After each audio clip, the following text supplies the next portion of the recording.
Good evening, ladies and gentlemen, and welcome to the main roster on Twitch Sports.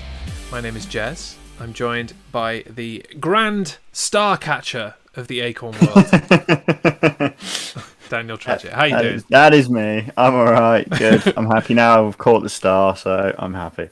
It's making me laugh my head off, just sat here in the pre-stream countdown, and Dan's like, oh, what's that? That's a star. Like, yeah, if you do exclamation jump in the chat, it'll your Acorn will jump and try and catch it. So there he is. Right, okay, ready, now. And he got it. So there you go. The Acorns on the main roster for the first time. They are there to stay. They are making their way around the entire Jez Show family of streams, shall we call it? So you can use those to do many things. Catch stars. You can play slots with them, exclamation slots. You can hug each other with them, exclamation hug. You can also attack people, and it will yeet the Acorn off the screen. So it's exclamation attack space the person's name. But, you know, that's in addition to the wonderful professional wrestling chat that we're going to have going on this evening. And first of all, we're going to get immediately into the preliminary round of the King of the Roster tournament, because we are a week and a half away from the main tournament, so we need to get down to our final 16. Here are the brackets as they stand. It's all gone a bit wonky here. Hold on. Gone a bit Pete Tong there, isn't it? Yeah, there you go. Let's make that better. Right. So last week we did a few just to get going. So we had The Miz defeat Apollo Crews. We have AJ Styles over Big E, and we somehow had Jeff Hardy over Shinsuke Nakamura. I think there was some shenanigans going on there. So we'll set up a vote, and then we'll crack on with our first topic, come back to that vote, set up another one, and so on. And we're going to crack through this top round throughout this entire show so that we are set for the King of the Roster tournament proper on June the 5th. Yeah. Sound good? Whoop. Yep. So let me just set up our first, which is Randy Orton and Mustafa Ali. Mustafa, indeed. Now, Twitch's polls aren't massively intuitive, so you'll have to bear with me for a moment. Randy Orton, Mustafa Ali, and I think 5 minutes will probably do us. I think that'll be good for the discussion of our first topic. I did put in the number. Don't fight me, Twitch. Right, there you go. King of the roster. The poll is open. Get your votes in. And I think that takes us nicely, if you can vote and talk at the same time, Dan, to our opening topic of the show. Yeah. Okay. So, with the champions of SmackDown on the stage and Sonya Deville in the ring, a special edition of SmackDown kicked off with the announcement that WWE would be back in front of crowds starting in July. As Deville ran down the champions, one was conspicuously absent, but Paul Heyman came out to say that Roman Reigns would not be joining this parade of title holders. Instead, the Universal Champion would hold a parade of champion of his own at his leisure, or leisure as they say in America. Brought out Bayley to complain that the longest reigning SmackDown Women's Champion was not included in the parade of champions. Bianca Belair took exception to this and went to the ring, but she was jumped not just by Bayley but also by Nia Jax and Shayna Baszler. Mina and Natalya, or Malia, joins the fight, and this chaos took SmackDown into a commercial break. Out of a commercial, the fracas had turned into a 6-person tag team match. Things did not go well for the champion team as Natalya eventually found herself in the Kirifuda clutch and was forced to tap out. Yes, an interesting start to SmackDown for sure. Teddy Long vibes with a bit of a melee and then turning it into a tag team match. Player, holla holla. Yeah. What did you think of this bringing out the champions on parade deal? Didn't really care for it. I liked the fact that Roman Reigns wasn't there, and Paul Heyman, who came out to Roman Reigns' old entrance theme for some reason. Oh yeah, yeah, for some reason, and I liked that bit where Roman Reigns was like, "No, I am champion." Paul Heyman said that he is the champion. These are just title holders. He is the champion. He is the only champion. Whatever. And yeah, liked that bit, but.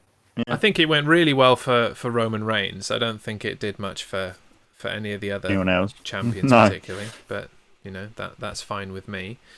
I did like that they had them all there, and it kind of showed how kind of irrelevant the champions are at the moment. Yeah. Other than Roman Reigns and maybe Apollo Crews. I liked Apollo Crews in that environment too. Yeah. And then the other big news, obviously, that they were there to talk about was the fact that crowds are coming back. Yes. Thank God. Now, this is a bit of a double-edged sword, in my opinion. And it we'll get to that a lot more over the course of this show today. But I do feel like now that they actually have a date in mind where crowds are coming back, they're going to kind of phone in their television programs for the next couple of weeks. Yeah, they're just going to be a bit naff. Yeah. I mean, we discussed last week how they kind of don't really have anybody new to put in matches or in rivalries at this stage, especially when it comes to the championship picture. So I think they're just going to roll with what they've had since WrestleMania all the way through to they actually start building towards Money in the Bank. So Hell in a Cell in however many weeks it is, it's still about 3 or 4 weeks away, I think. Something like that. It's going to be massively just WrestleMania and Backlash repeated. Yeah, it's just going to be meh, unfortunately. But, I mean, at least we'll have a summer back in front of crowds. The first with a crowd show, not in the Thunderdome show, is July the 16th. That's the taping. It says taping of SmackDown. I assume they mean just they're broadcasting it live there, not that they're going to record it earlier in the day and actually tape it. That would be weird. That's July 16th, Toyota Center in Houston. Then that weekend, it's the Money in the Bank pay-per-view at the Dickies Arena in Fort Worth, Texas, on July 18th. And then Monday Night Raw will be at the American Airlines Center in Dallas, Texas, on July 19th. And then they are embarking on many other shows beyond that. It's a 25-city tour to kick off. So that's 3 there, Houston, Fort Worth, and Dallas. So we've got 22 to go, and hopefully we'll very soon get the announcement of where SummerSlam is. Yeah. And hopefully, cross fingers, I know it's not main roster, it's NXT, but hopefully we get NXT TakeOver in the same place the day before SummerSlam like we have historically as well. Yeah. Be cool. It would be cool. Very cool. But other than that, the opening was fine. It's another talky opening leading to a match, as is the tradition for SmackDown. Yeah. I'm not mad at that. I just wish that they could have made a bigger deal of the other champions as well as Roman Reigns. But no, my little brain didn't spot that Paul Heyman came out to his old music. I was just like, oh yeah, he's come out to Roman's music, and didn't really equate the fact that Roman had new music, but there you go. Yeah. Okay, so vote number 1 has completed, and Randy Orton will be progressing to the next round. Awesome. And he will face the winner of our next contest, Aleister Black and Damian Priest. Ooh. So I'll get that. A tough one, actually. And running. That is a tough one, isn't it? Especially given that both men are back and seem to be on a roll again. So, Aleister Black and Damian Priest. Just trying to make some noise for the purpose of those listening on podcast later, rather than just going. Yeah. It's not quite as interesting. Sorry about that. Wish I could pre-set up these polls, but it is not a thing. The poll is open. Aleister Black or Damian Priest. Make your choices now as we move on to our next topic. The next segment on SmackDown. So after having his crown stolen by Shinsuke Nakamura last week, King Corbin addressed the disrespect that the crown has felt at the hand of the King of Strong Style. Corbin called out Nakamura, but before Shin came out, Corbin got Rick Boogs, who accompanied Nakamura's music with some rockin' electric guitar. On the other side of commercial, the match was underway. Corbin dominated for the majority of the match, but the distraction of Boogs allowed Shinsuke to execute a quick pin and surprise the King with a victory. What a name. Boogs. Yeah, Rick Boogs. It is a very kind of rock starry name. I appreciate that they've... It's WWE. You might have expected them to just give him one name and leave it at that. Just call him Boogs. The Boogs. But yeah, no, Ric Flair, Rick Boogs. It's a lineage. I did like the way he played the entrance music though. Yeah, I really liked that, and they were kind of struggling to find something to do with this guy whose name in NXT I have forgotten. But he was there for a while, and then he got hurt, and then they kind of had him job out to a few people. Thanks for the alert, Calmstone. Welcome in. But yeah, I like that he's there. I think it's good that Shinsuke Nakamura has got somebody with him, somebody who can be the mouthpiece, and somebody who is just wacky and off the wall in the same way that he is. I think it's a good fit. Yeah. Absolutely. What do you feel about the Shinsuke Corbin rivalry as a whole? You digging it? I think it's all right. I think it's just leading to a King of the Ring tournament sort of thing that we might see. We'll probably see Shinsuke Nakamura win and be, King of Strong Style and the King of the Ring. So and have some. I hope that if he does win, you have some really elaborate crown. Yeah, it's funny how much Corbin's crown actually suits Nakamura. It does, doesn't it? That kind of Game of Thronesy, gothic-y style crown. It really does suit the King of Strong Style, and I really liked the little photos of the crown in different places on his cat.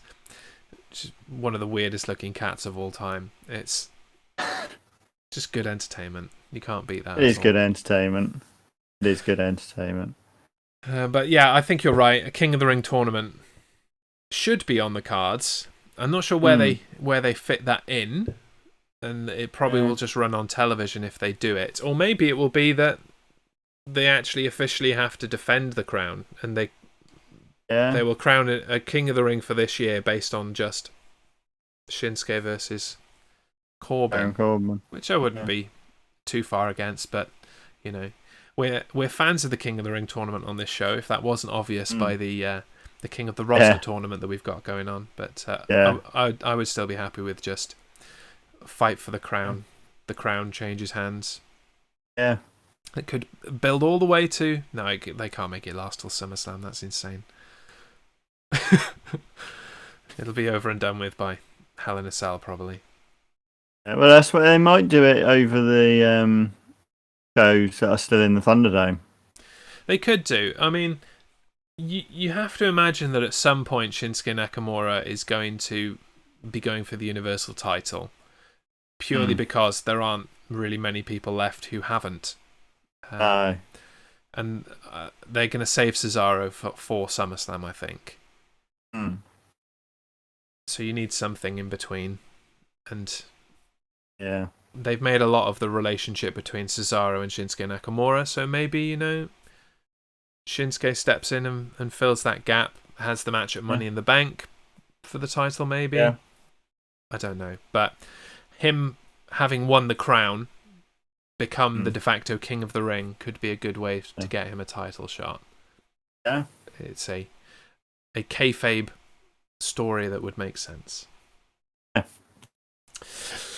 And in our quest to crown a king, Aleister Black has advanced. Yeah. Both kings of darkness there, really. Yeah, they are, really, aren't they? Yeah, you Archer of Infamy. Aren't getting much of a muchness there. Yeah. But the next one, the next vote, is Bobby Lashley and Braun Strowman. So I'll get that going as you introduce our Start next talking. segment. So, as promised at the start of the night, Roman Reigns graced the ring next with his theme music, accompanied by Jey Uso and Paul Heyman. Reigns began to share his success, but stated that he didn't like to brag, so instead he would allow his special counsel to celebrate him, a job that he did extremely well. For this, Cesaro came out in a suit and sling and challenged Reigns to a match at Hell in a Cell. Before Reigns could answer, the Swiss Superman was jumped by Seth Rollins again and left him broken at the bottom of the ramp. Yeah. I liked this. A lot. It seems that there's separate things going on with Reigns and Cesaro and all of that. And as, Reigns kind of hands off Cesaro to Seth Rollins while keeping that intrigue there for the future. And then later on in the show, we get Roman Reigns again in his other rivalry. So it's like there aren't enough people on the SmackDown roster right now to fill a whole show. So Roman Reigns will just have two rivalries. It's fine. Why not? He can do it.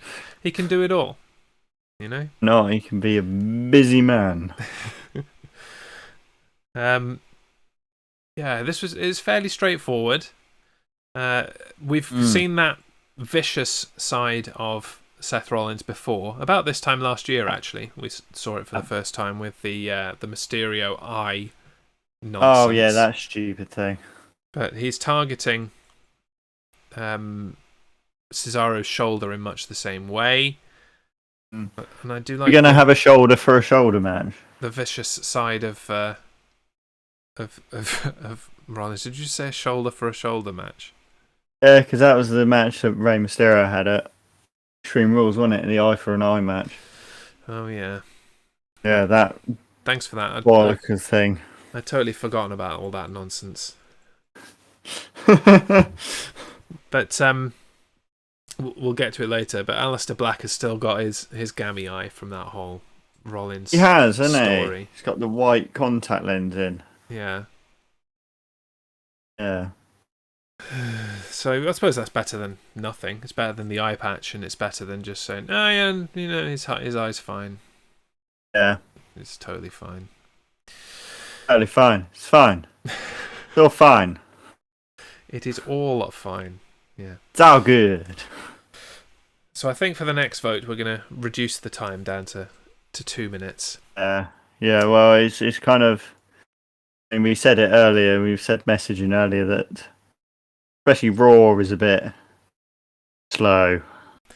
It is a bit. It's treading water. There's not very much to say about the things that happen. It's like, yeah, okay, fine. That's cool. Yeah, happened. Moving on to the next thing.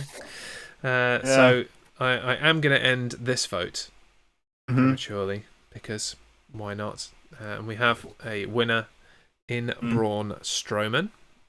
Braun Strowman is the winner. So he advances to face The Miz. That's two of our quarterfinal. Our opening round. I don't know what you want to call that. The quarterfinal comes there, and then it's semi-finals. Yeah, this is the preliminary round. Yeah. Top 16, I guess, is the thing I'm looking for. Yeah.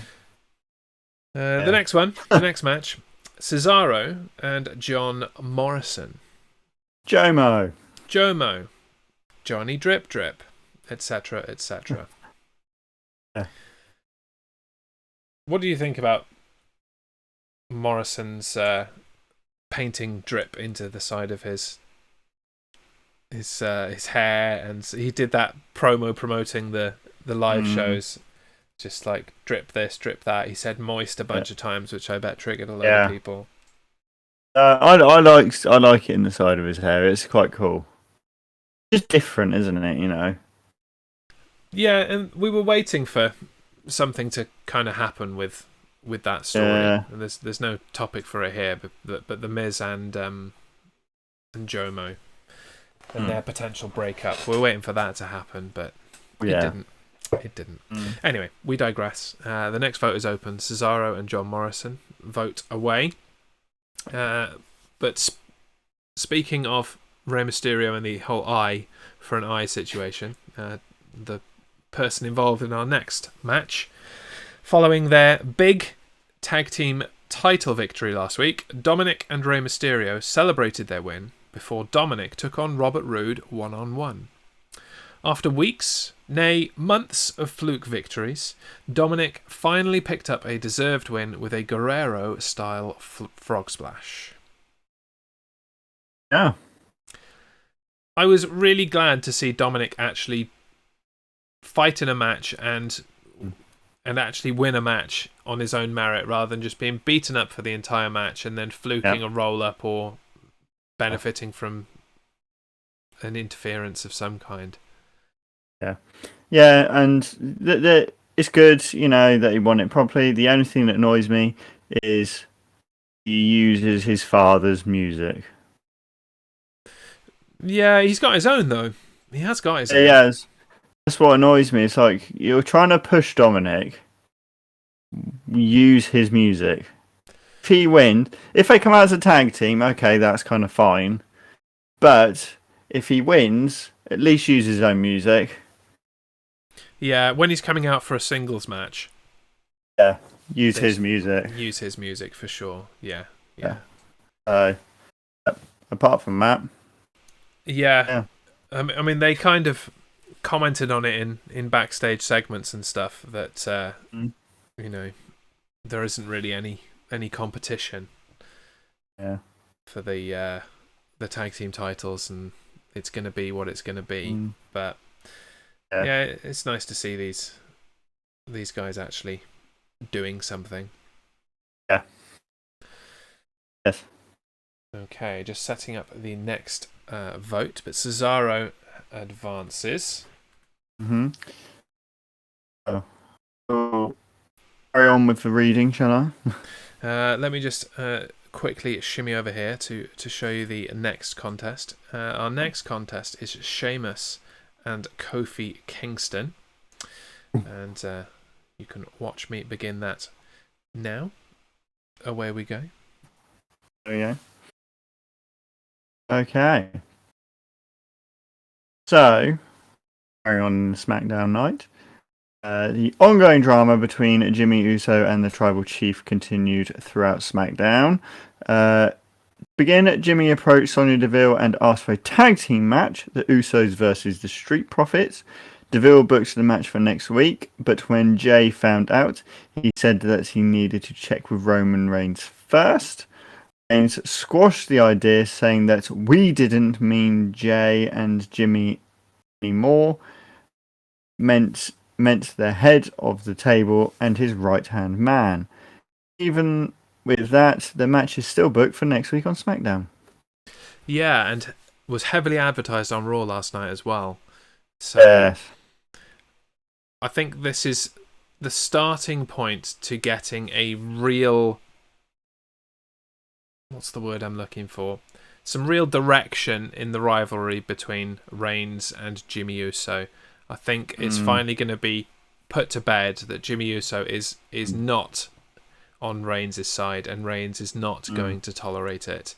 And start to build towards what's likely to be a title match at Hell in a Cell. Wasn't it? It was the Hell in a Cell pay-per-view that Jay and Reigns fought at, because it was in October last year. Yeah, so, and it was I Quit match. Yeah, I Quit inside Hell in a Cell. So it would be kind of interesting if they...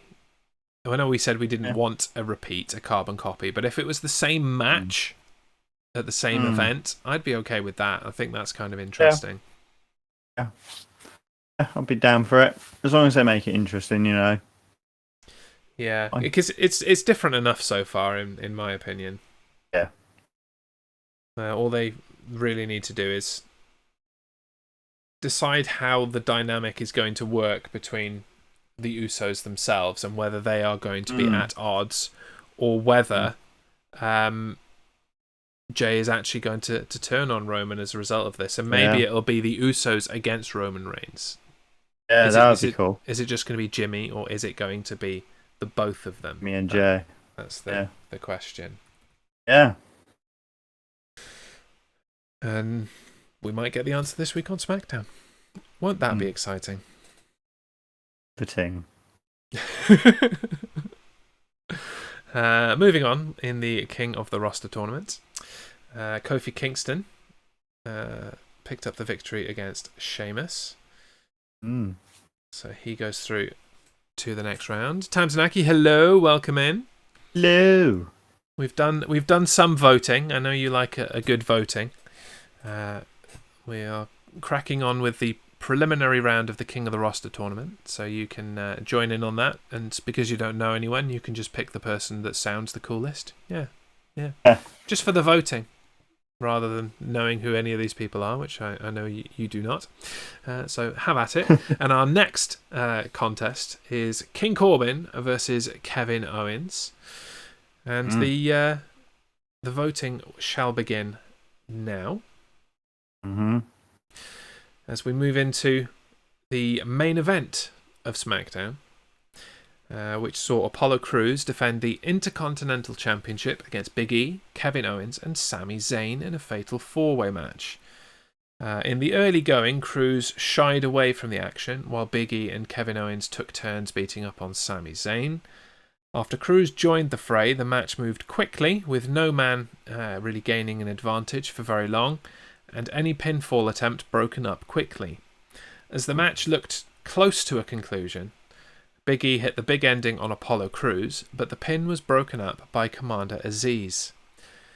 Big E dealt with Aziz, but on his return to the ring, Aleister Black was waiting for him, and with Crews holding the legs of Big E, Black hit Black Mass, which allowed Crews to retain his Intercontinental Championship.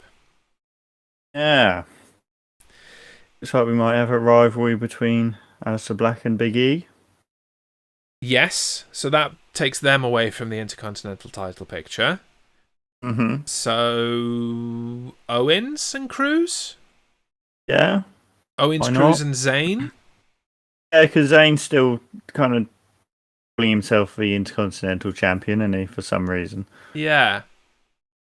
I mean, the addition of Aleister Black lends itself perfectly to my six-man tag team match idea. I'm just saying. It does, doesn't it? Maybe it's happening, and it's funny that that six-man tag team match comes up quite a lot, and the reason for its funniness will become clear later in the show. An announcement at the end of the show. But it's good to finally see Aleister Black in the ring doing something rather than just talking about his daddy issues, which clearly he has from the Dark Father. Yeah, who silhouette looks like the Undertaker for some reason. I was wondering that, You know, there's nothing to say that Undertaker can't be a manager just because he's retired from the ring. He would still have the same draw and star power if every now and again the Undertaker turned up to be in Aleister Black's corner. I'd dig it. That would be fine as far as I'm concerned. Yeah. Dig it. I'll be fine. Dig it, sucker. Anyway. King of the roster. Kevin Owens advances. That's the notes. That's not the king of the roster. Kevin Owens over King Corbin. That'll do us for this first half. We'll kick off Riddle and Seth Rollins when we come back from our commercial break, which shall begin now. Stay tuned. We've got Dan's Dirt Sheet straight out of the break, and we've got the thrilling edition of Monday Night Raw that took place last night. Yeah, thrilling. Stay with us. We'll be back in 2.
That was a nice time to finish, wasn't it? Perfect. Dude.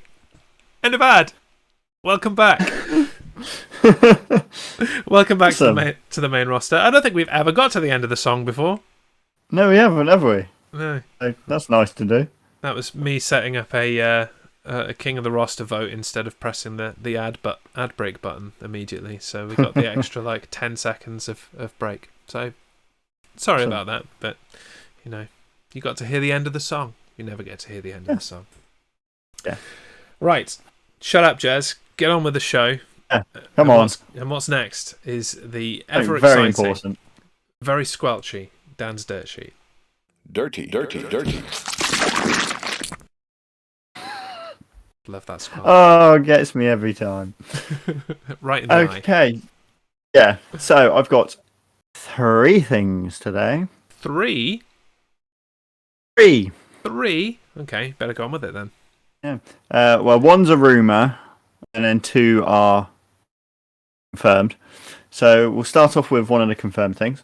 And that is the newest announcer of Monday Night Raw. I've already forgotten his name. Adnan Virk, yeah. Adnan Virk has left WWE. What? Him and WWE have parted ways, apparently.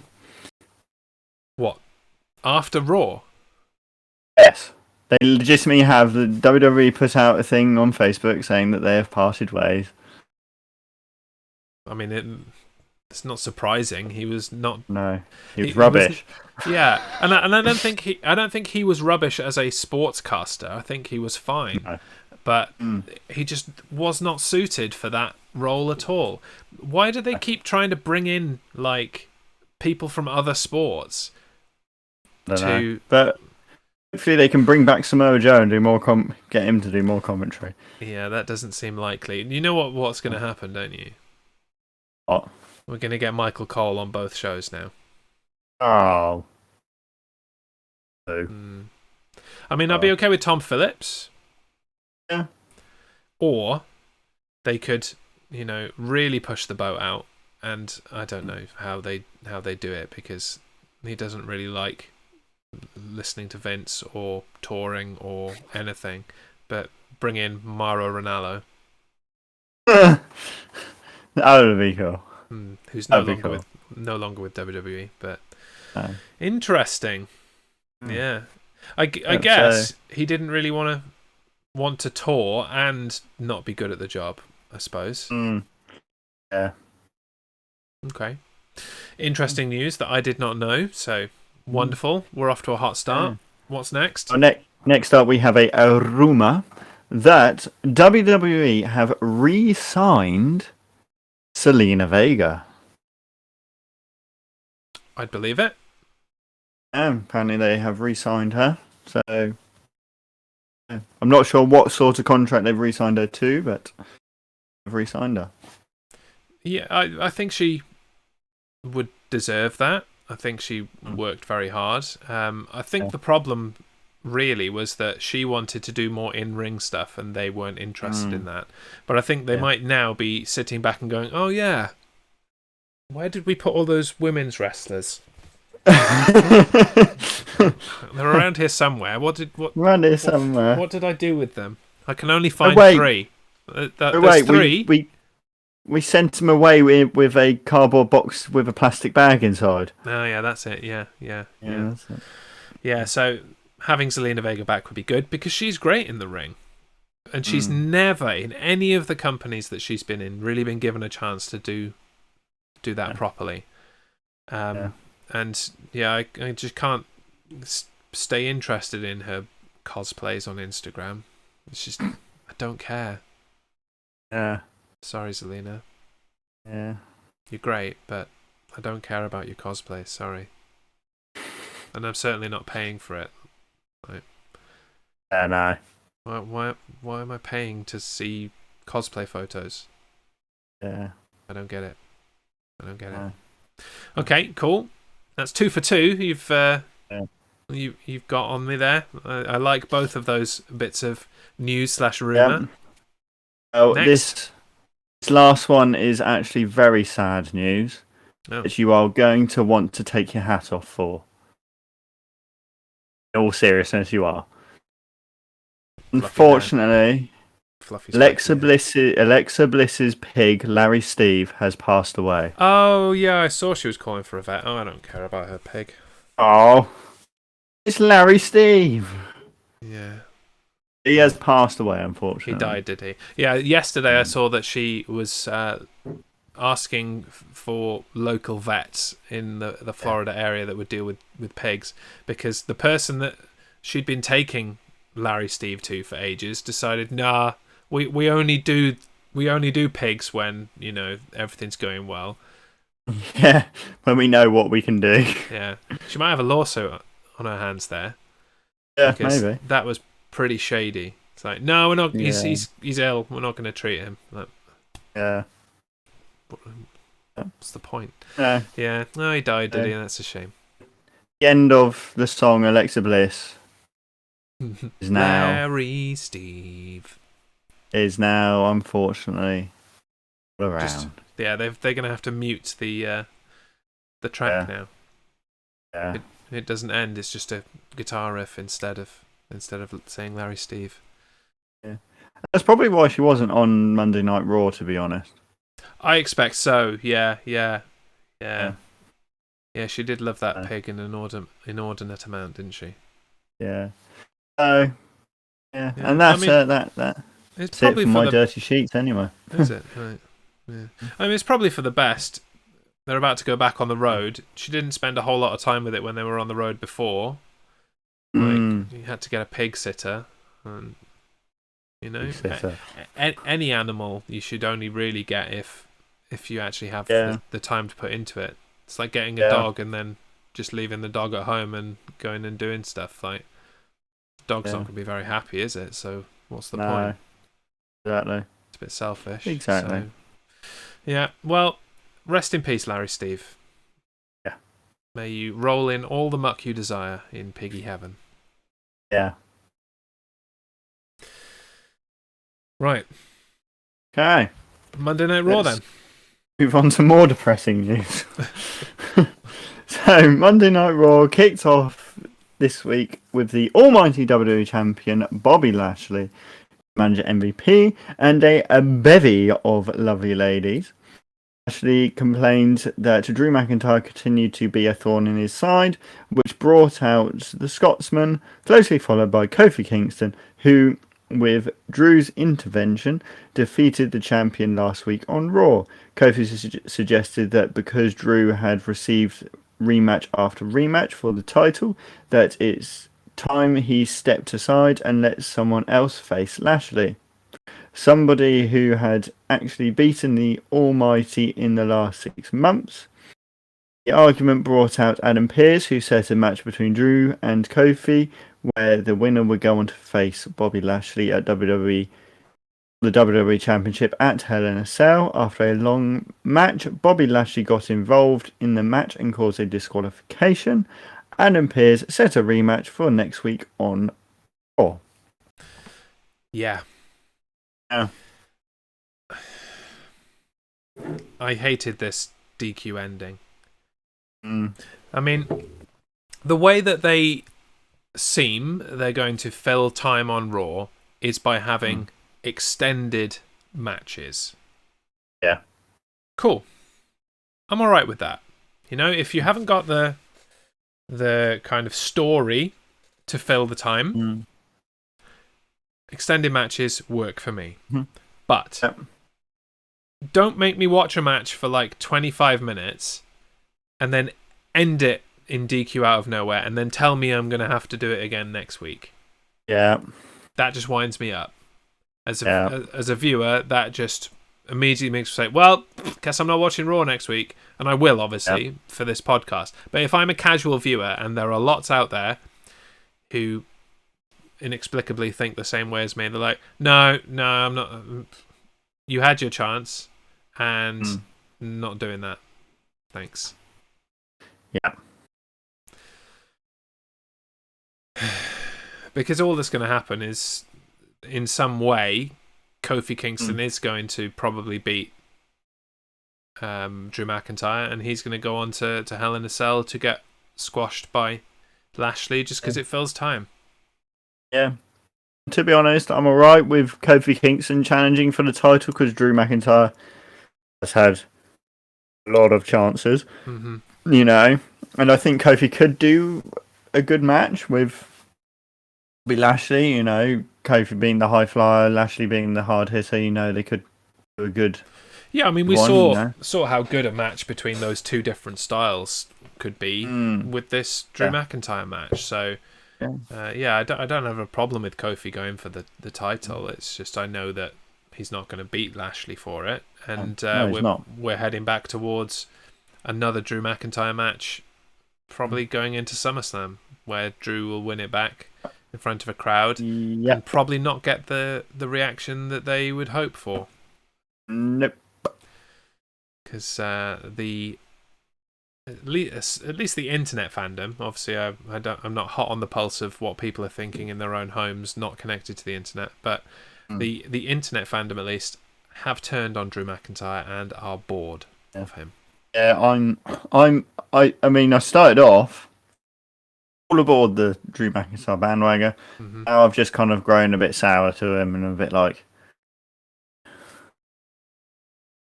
yeah. He's been in the title picture for a year and a half now, almost a year and a half. Exactly. So, exactly. I mean, it doesn't matter who the person is. It's just no one's going to care for that long about the same person. You've got to mix things up a bit. Yeah. Okay. Right. Let's get that next match going in the King of the Roster tournament. We said that Riddle and Rollins were up next. Let's get that going right now. And we'll crack on with Monday Night Raw.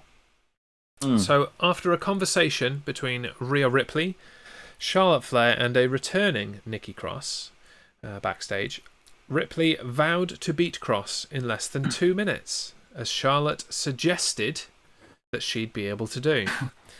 Rhea, while dominant and vicious, made no attempts to defeat Cross in the allowed time.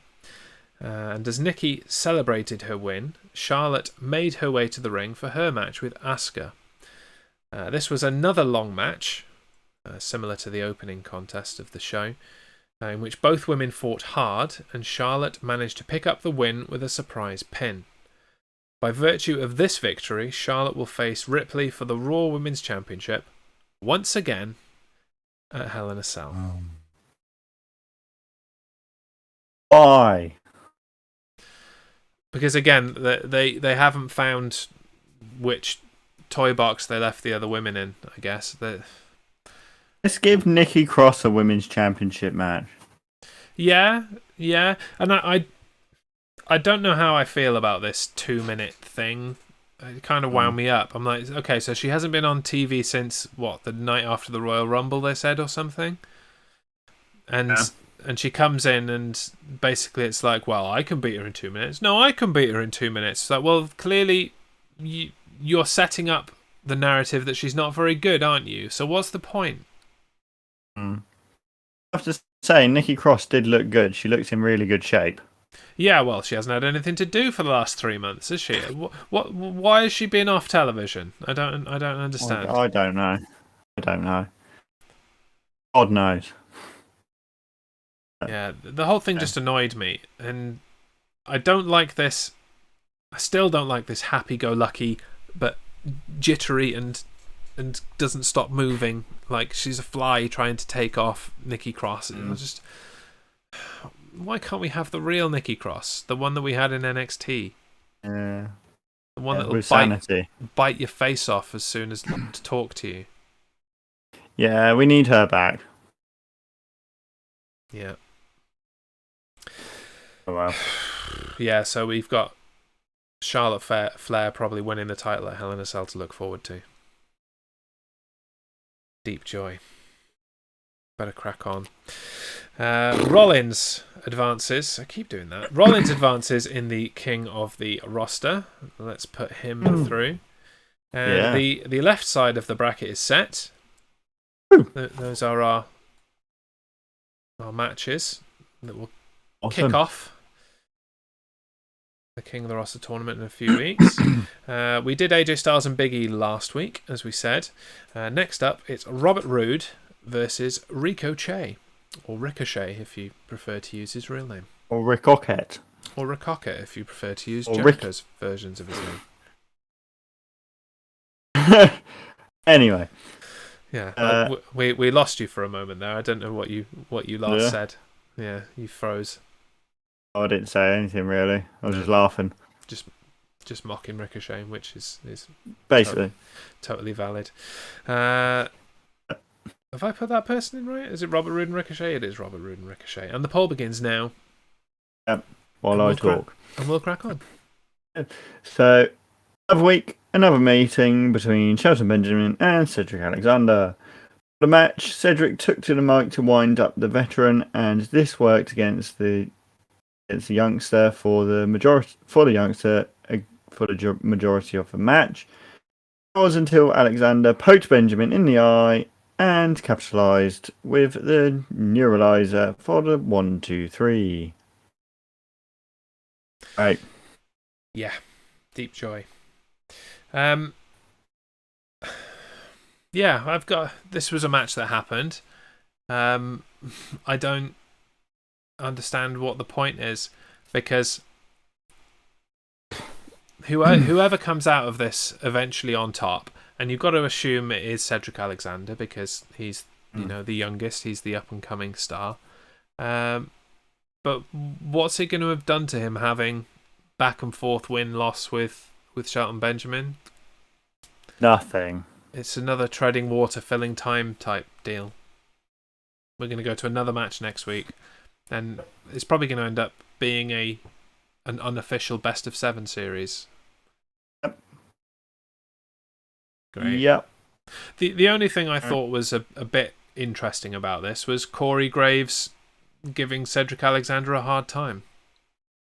Yeah. Isn't Corey Graves supposed to be the heel commentator? He is, yeah.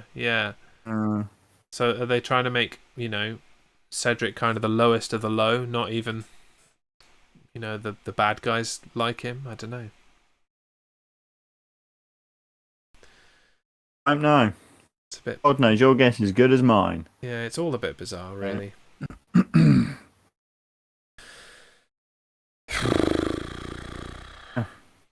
Wait for the poll to end.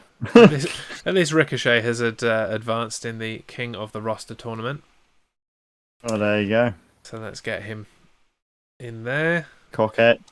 Next up, it's Humberto Carrillo and Dolph Ziggler. Let's get that one going. And moving a lot faster through these matches now. Yeah. Much better. Okay, so in the continued saga of the development of Team RK Bro, Riddle took on Xavier Woods this week after the New Day member was shoved down by the original Bro last week. This became an opportunity for Xavier Woods to show off his technical wrestling abilities, with Riddle offering an excellent counterpoint to the Bro. Despite a wonderful singles appearance by Woods, the victory went the way of Riddle after the original Bro pulled out an RKO to pick up the 1, 2, 3. Is this going to be Riddle going heel? Going with Randy? I think, yeah. I mean, it does look like that's the way that they're currently taking it, and it's a way of treading that water, which, is what they're doing. We know that's what they're doing. And not breaking them up for a while, because they want to have that Randy Orton Riddle match at SummerSlam.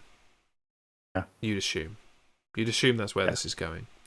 And so it's a bit of a heel turn from Riddle, and maybe it's Riddle, who eventually turns on Randy Orton. Maybe Riddle learns too well from the Viper. Yeah. And I have to say, he executed the RKO quite well. Oh yeah. And this match was the match of the night, probably even the match of the whole weekend, SmackDown included. Yeah. Seeing these guys actually have a proper technical wrestling match over, there was a commercial break in there, so it was quite a long match, as a lot of them were on Raw. I dug it. It was really good to see. And we were talking about the potential of a King of the Ring tournament earlier. Xavier Woods is on record as wanting to win King of the Ring in his career, interestingly. There you go. So hopefully they do it, and we get to see more singles action from Xavier Woods. But as he was doing this match and I was seeing him wrestle like this, I was like, man, they need to break up the New Day and send Xavier Woods to NXT. Yeah, do some stuff on his own. Yeah, and just hold the NXT title and fight all those guys. Woods versus Balor on a takeover. Oh, man. That'd be great. Be awesome. Let Woods be himself for a bit. Yeah. I just think it would be fantastic. Yeah. You know, when they eventually do another draft soon, because they've realised that it's all gone wrong already. Maybe that's what can happen. They break up. They put Kofi back on the same show as Big E and leave Woods on his own. He's like, all right then, fine. I'm not going to do this on my own. I'll go to NXT and dominate. Dominate everyone. Oh. Humberto Carrillo defeats Dolph Ziggler in what has to be construed an upset. Pretty boy getting through instead of Zigzag. And as you introduce the next segment, it is you next, isn't it? That was me. Yeah. As you introduce the next segment on Raw, we're going to get started. Jinder Mahal and Sami Zayn. Yes. So the next contest on Raw saw AJ Styles come to the ring solo to face Jackson Ryker. The match was going well for the former WWE champion Styles until a surprise knee to the face out of nowhere from Elias allowed Ryker to pick up the biggest win of his career.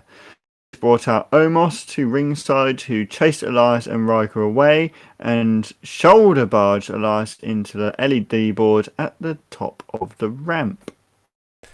That was such a good shoulder barge. It was brilliant. It was well executed. Well done from Elias for selling that as he did. Yes. No, that was fantastic. Very good. The Perry Show, my fellow show, welcome in. Welcome to the main roster. Good evening. There's a vote going on at the moment in our King of the Roster tournament. Jinder Mahal versus Sami Zayn. Get your vote in if you haven't done so already.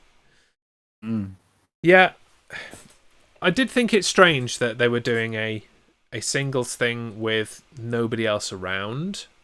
And did wonder how long it would take for Elias to come and get involved. I'm not sure how I feel about Jackson Ryker winning anything, let alone beating AJ Styles. Yeah, considering all the stuff that's happened with him. I mean, it makes sense in the story, I guess. So I guess if WWE have forgiven him, then I'm not going to forgive him, but he can move on. We can move on and get on with it, I guess. Yeah, I don't think it does much for... Although it is the biggest win of his career, I don't think it does much for him personally. It's not going to spur him on to anything else, but it does provide a bit of credibility for the idea that Elias and Ryker might be able to wrest the tag team titles away from Styles and Omos, perhaps. Perhaps. Maybe. Probably not.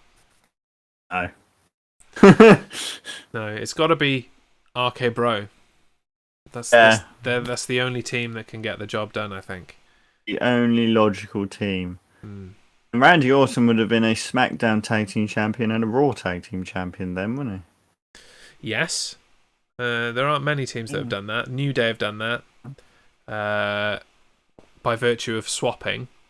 Rude and Ziggler and the Street Profits have. I think. Was it them that they swapped? Yeah, because they swapped as well. Yeah. Yeah. So I guess there's more than you realise when at first glance. Not as big a deal. But what is a big deal is the King of the Roster tournament. And Jinder Mahal and Sami Zayn has just concluded. Sami Zayn advances, which makes sense. That's kind of what you would expect. Next up, we have Drew McIntyre and Angel Garza. Let's kick that off. Off we go. And we move on to the next segment on this thrilling edition of Monday Night Raw. After their last match ended abruptly due to an injury, Sheamus faced off against Humberto Carrillo once again on Raw. It was a match that Sheamus dominated for the most part, but despite that dominance, Sheamus felt it necessary to cheat to win, pulling the tights of Carrillo during a roll-up. After the match, the Celtic Warrior kept on Carrillo, but Ricochet made the save, and the two high flyers sent Sheamus packing, leaving him seething on the ramp. Humberto Creo didn't break his leg then. He did not. No. And so the rumors that he was fine were absolutely true, which is Lucky good. Man. Hooray for not breaking your leg. You know that. Yes. That seems like a great thing to do. The other thing that comes from this, why are there so many roll-up victories in WWE at the moment? It's starting to annoy me. I don't know. Because they feel like it. It's either, one person dominates for the entire match and then the other person comes with a surprise victory, a roll-up or whatever. Or it goes on forever and then it ends in DQ. Or, whoever's the road agent of choice at the moment, who is booking the end of these matches, needs a lesson in originality. Pick up the bum. Yeah, it's not great, to be honest. No. And what might be great, depending on your perspective, is that Drew McIntyre has advanced in the King of the Roster tournament. Absolutely annihilating Angel Garza, as you would expect to happen. And next up, we're going to have our penultimate in the preliminary round. It's Roman Reigns, the Tribal Chief, the Universal Champion, the head of the table, against Mr. PowerPoint himself, Drew Gulak. And you can't actually see that behind the logo. My bad. There you go. Yeah. Just move that down there a little bit. There we are. Just move things around. Yeah. But while I'm setting that up, can we talk about Eva Marie for a second? Okay. Because we've seen a few more of the Evolution promos over the last few weeks. Yeah. And most of them have been pretty much the same. It's been, I'm Eva Marie, don't I look great? I'm so sexy. I'm standing on a Ferrari in like high heels and all that kind of stuff. Yeah. But then the second one this week, because they've been replaying the previous weeks at the beginning of the show and then doing a new one at the end of the show. This week's new one actually made an impression on me and I thought was really good. Yeah. She spoke about her training and overcoming adversity and how she'd also helped others to do the same via the internet and whatever. And I'll get into it a bit more in a moment after I see what you think. But what do you think of the whole package of promos so far and then this one specifically? Yeah, no, I know what you mean. They've all been Eva Marie, da da da da da da. It's kind of like I'm basically a bimbo who can wrestle, and now it's kind of gone into this, which is a bit more relatable. You can kind of get behind her a bit better. Yes. So I'm a little bit more okay. Yeah, I think they kind of missed a trick. This should have been the tack to begin with. They shouldn't have gone right back into the old Eva Marie of I'm pretty, I've got coloured hair, and I've got a perfect body, whatever. They should have gone down my first run in this company ended badly. I was bullied by the fans. I worked my butt off, but I got no recognition for that hard work, yada yada yada. So now I'm back to prove all you idiots wrong. Go uber heel with it, it didn't deter me. I kept training, I helped some other people, and I'm here to prove that you're all a bunch of wasters and that you should have believed in me from the beginning. Much better tack than, look at me. So hopefully they continue down that road and give up on the previous tack they were going down. I could definitely get behind her a lot better like that. Unsurprisingly, we have Roman Reigns going over Drew Gulak. What a surprise. which brings us to our final match that I will set up as you talk about the main event of Monday Night Raw. Elias and Jey Uso, who's the sole Uso in this tournament. Jimmy hadn't been back enough to really warrant being in this tournament. So Elias and Jey Uso will get underway. Yeah, shortly. So the main event was a rematch for the Women's Tag Team Championships with the new champs Natalya and Tamina defending against Nia Jax and Shayna Baszler. For the match, Shayna Baszler made it clear that Reginald wasn't to come to ringside with them anymore, and that if she saw him there, she'd give him a reason to have nightmares.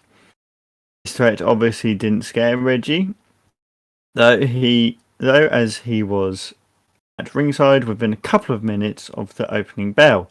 After Reginald inadvertently cost Baszler a victory, he was banished again, but on his way up the ramp, a wall of fire exploded in front of him, which distracted the Queen of Spades long enough to be rolled up by Natalya for the 1-2-3. Since Baszler grabbed Reggie by the collar and challenged him to a match next week as Raw went off the air. I think finally, we spoke about a rivalry finally happening that still isn't happening earlier with Miz and Morrison. Finally, we're going to get the breakup of Nia Jax and Shayna Baszler. Finally.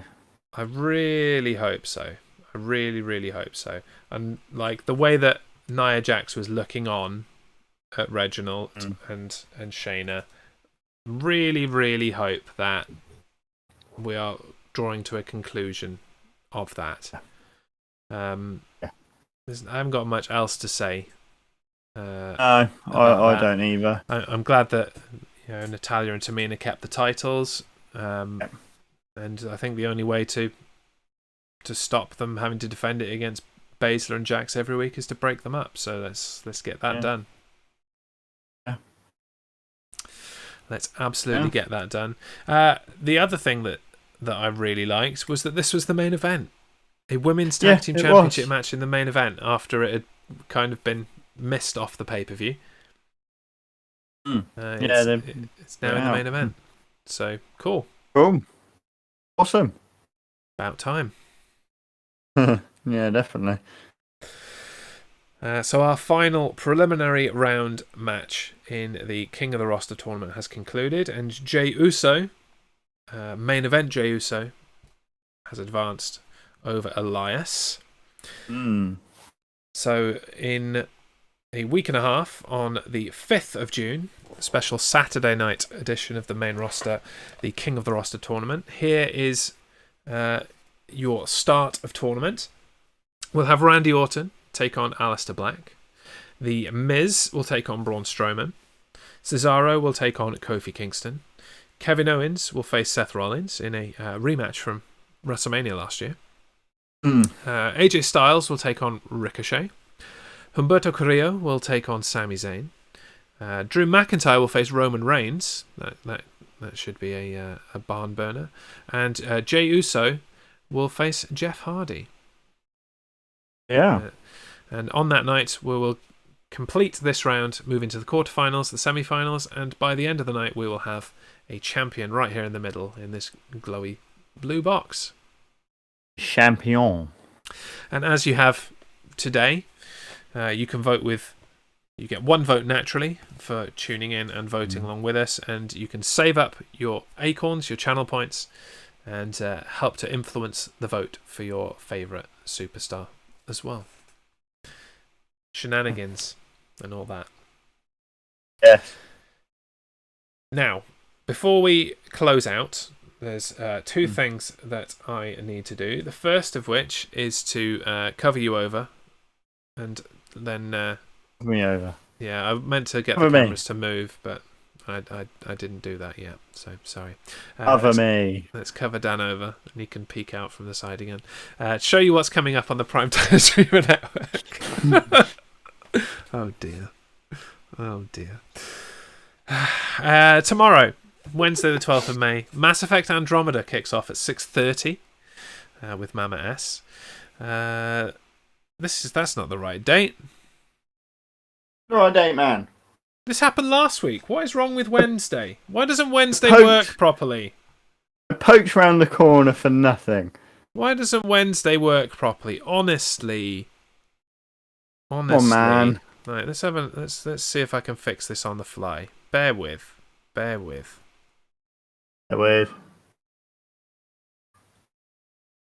I'm bearing with. It should be the right thing. It's the. Why doesn't that one update?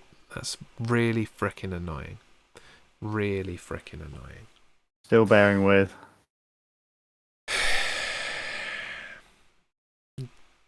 Hate when stuff doesn't work. Really hate when stuff doesn't work. Fine, I will bring in the full schedule and cover us both over. Oh, great. Yeah. I can't do my peek around. No, you can't. Not with that. I do my peek around.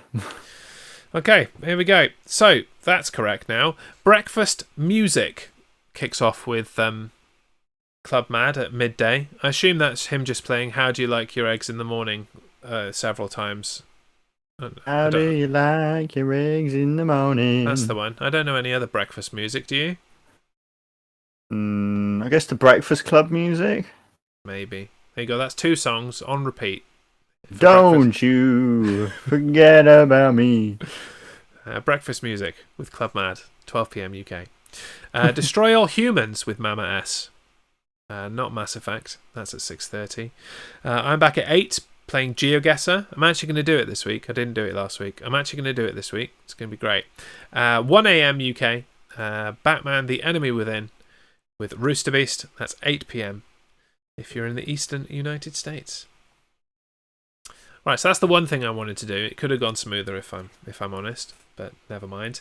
The other thing, we spoke earlier and discussed the treading of water and the kind of wasting time that WWE are doing leading up to getting crowds back. So we figured we're in one of those periods where we probably haven't got enough to talk about week on week.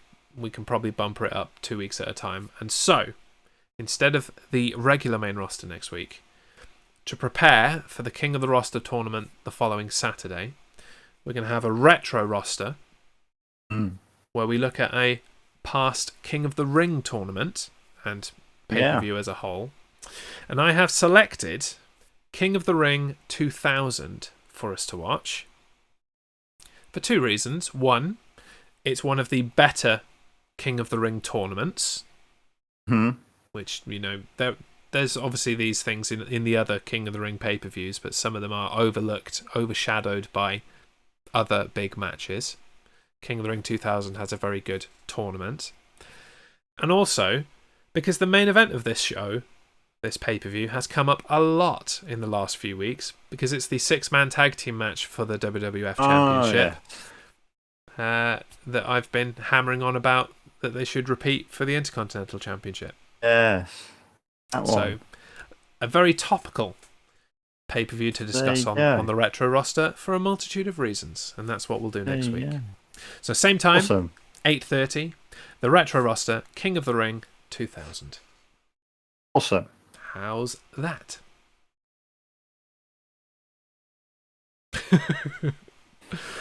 The insanity that we have been driven to by the WWE and their constant water treading. We're out. That's it. That's our show. I think we've kind of muddled through it long enough, and we'll be back. We'll be back next week with far more enthusiasm about some Attitude Era WWE wrestling. Until next week, I've been Jez. I've been Dan. And this has been the main roster. Stay safe, folks. Don't ruin our crowds for us. We need them. Stay away from the Indian coronavirus. We don't need it. We don't. Good night. Bye.